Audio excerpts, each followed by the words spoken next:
অনেক নামাজি মুসল্লি নামাজ পড়ে, ঈমান নাই। কি নাই? ঈমান নাই। আবার বলেন কি না? ঈমান নাই। আমার মালিক আমার আল্লাহ বলেন, ফাওয়াইলুল লিল মুসাল্লিন, মুসল্লি নামাজি নামাজ পড়ে, ওর জন্যই আমি জাহান্নাম তৈরি করে রাখছি। কথা ঠিক কিনা? তাহলে বুঝতে হবে নামাজ পড়ে ঠিক, কিন্তু ঈমানে ভেজাল। কিতে ভেজাল?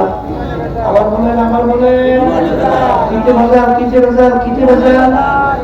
হ্যাঁ, তাহলে ঈমান কি করা লাগবে? করেন নির্ভেজাল। আবার বলেন, এই ঈমান নির্ভেজাল করার জন্যই এই যে কালিমার জিকির বেশি করতে হয়।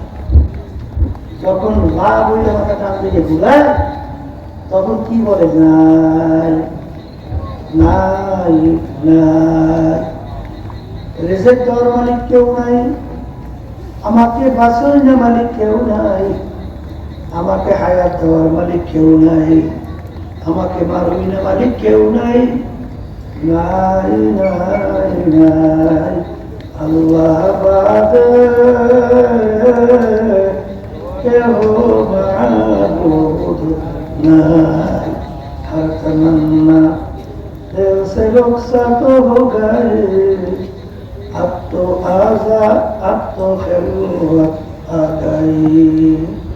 লা কইলে যখন মাথা ডান দিকে ঘুরাও, তখন খেয়াল করো আমার দিলের ভিতর থেকে আমি বর্মে, আমি পীর, আমি মুক্তি, আমি বড় ধনী, আমি অমুক ইমাম, আমি মুহাদ্দিস, আমি শাইখুল হাদিস, আমি মেম্বার, আমি চেয়ারম্যান, আমি এমপি, আমি মিনিস্টার, আমি সভাপতি, আমি সেক্রেটারি, আমি বড় বংশের লোক, আমি অমুক শিক্ষিত, সব কলম থেকে পালাইয়া এরপর